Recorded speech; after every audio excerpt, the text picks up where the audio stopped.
And obviously, I'm an alumni of Michigan State, and I've gotten asked quite a few times, about over the last day or two, even before that, about, all the things that's come out. And,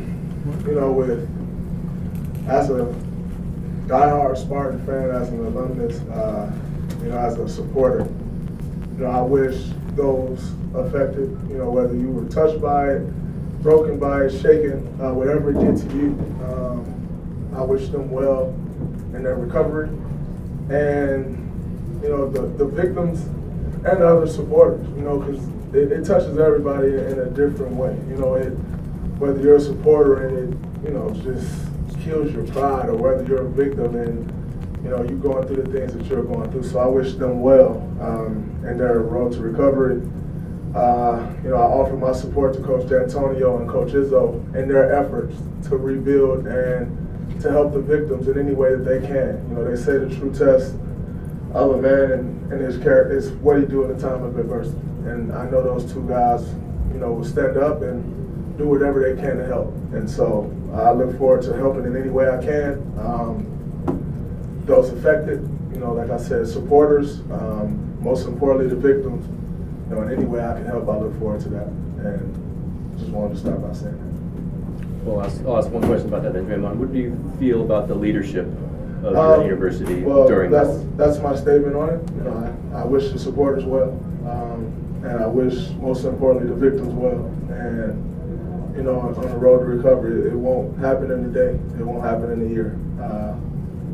But like I said, I offer my support and help in any way that I possibly can to help those affected by it. That's a Bethel question. Then we've sometimes, maybe it's been a little drowsy in here this season at home. Obviously, the energy was different tonight. Did you feel it right away? And what did you think of the level of play in this game? The level was great. That's a very good ball club. They've been top of the East all year. They beat us on their home floor, and they came in the night ready to go. They got out to a great lead. But our second unit came in, kind of got the game back under control, and then we were able to kind of work from there.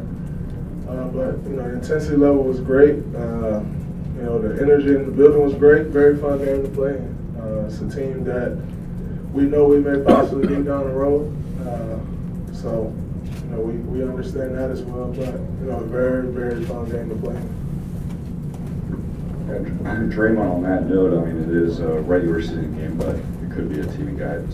See down the road, what do you take away from this game that could be applicable for playoff matchups and that sort of thing? Well, obviously, you want to guard Kyrie a little bit better. Although I think a lot of the shots he hit was tough. I don't know what he started that game.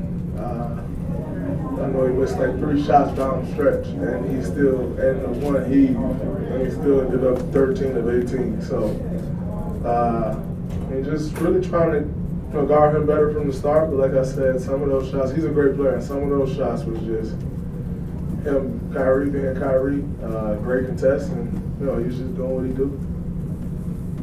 Draymond, what do you think about how the adversity that this team has dealt with, the Celtics, with the injury on opening night, and are you surprised that they're doing what they're doing now?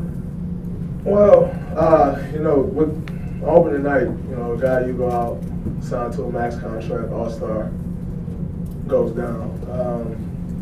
It's tough, and nobody could ever guess that's going to happen, and it just does, and then you have to deal with it. And I think they've dealt with it as good as they possibly can, if not, and as good as possibly anyone could, if not better. So, the young guys, Jalen and Jason, has both stepped up. Huge. Other guys have stepped up for him. Al Horford has stepped up. Terry Rozier stepped up.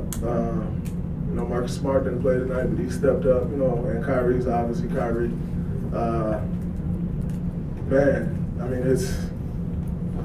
I'm not surprised by Jaylen Brown play. I had this Brown week this summer, and he came and I saw we were still doing drills, hadn't even played, and I immediately saw this kid been working on this game. And so to see the success that he's having doesn't shock me.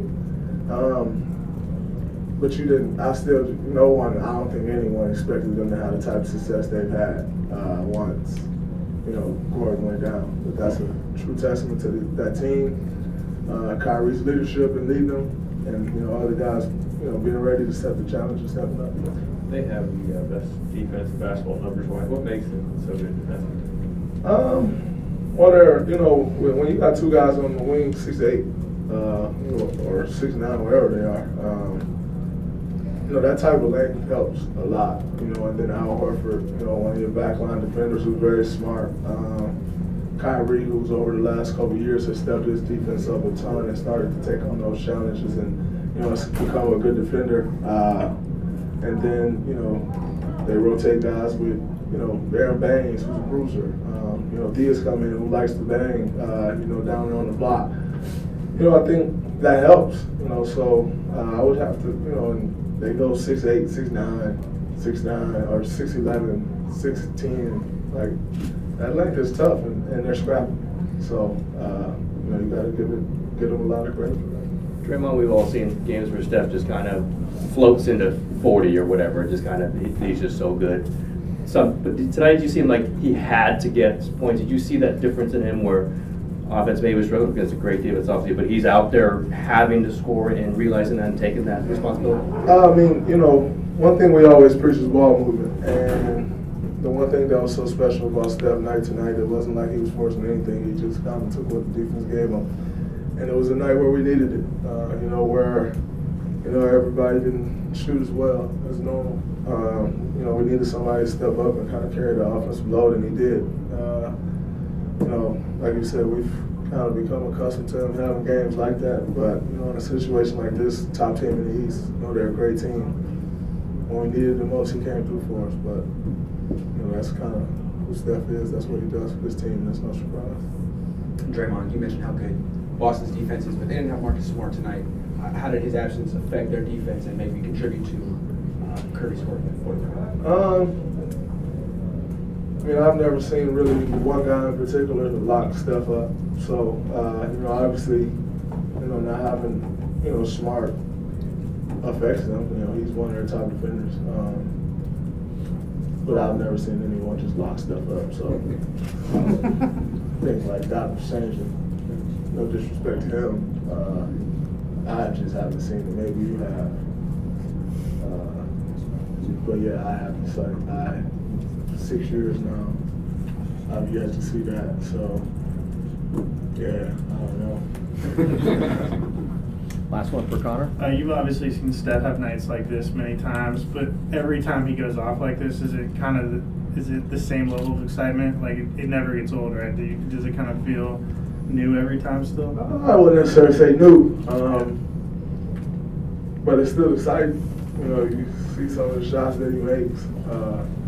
And tonight, I don't even think there was many crazy ones. Like, we've seen him go off, and there's like some bomb from half court, and